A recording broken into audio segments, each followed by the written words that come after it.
Vincent Malloy is 7 years old. He's always polite and does what he's told. For a boy his age, he's considerate and nice. But he wants to be just like Vincent Price.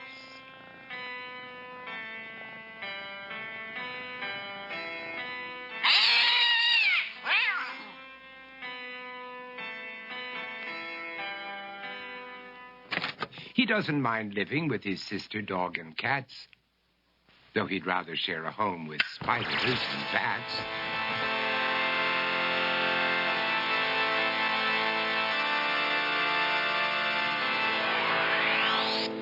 There he could reflect on the horrors he's invented and wander dark hallways alone and tormented.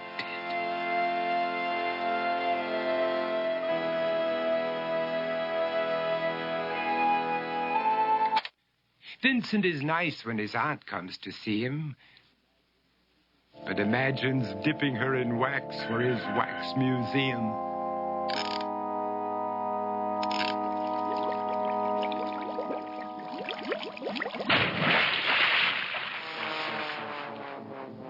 He likes to experiment on his dog, Abercrombie, in the hopes of creating a horrible zombie. So he and his horrible zombie dog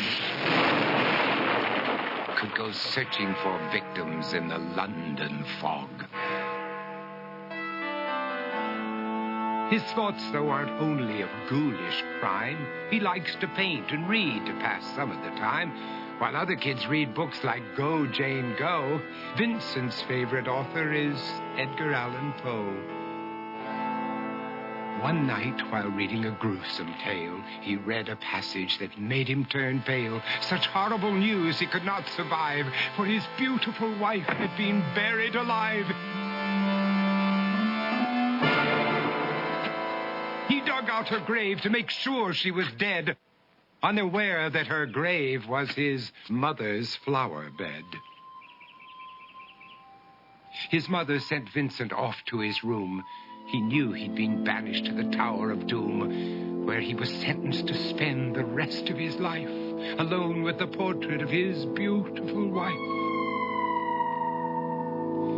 While alone and insane, encased in his tomb, Vincent's mother burst suddenly into the room. She said, "If you want to, you can go out and play. It's sunny outside and a beautiful day."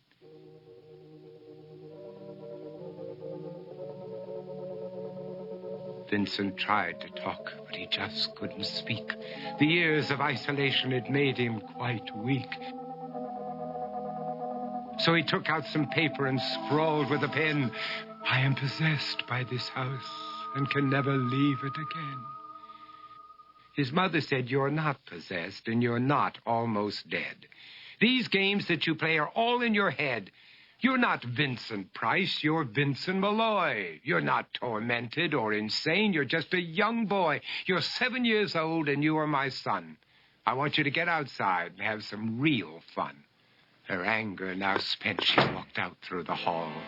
And while Vincent backed slowly against the wall, the room started to sway, to shiver and creak. His horrid insanity had reached its peak. He saw Abercrombie, his zombie slave, and heard his wife call from beyond the grave. She spoke from her coffin and made ghoulish demands, while through cracking walls reached skeleton hands. Every horror in his life that had crept through his dreams swept his mantle after to terrified screams. To escape the madness, he reached for the door, but fell limp and lifeless down on the floor. His voice was soft and very slow as he quoted The Raven from Edgar Allan Poe.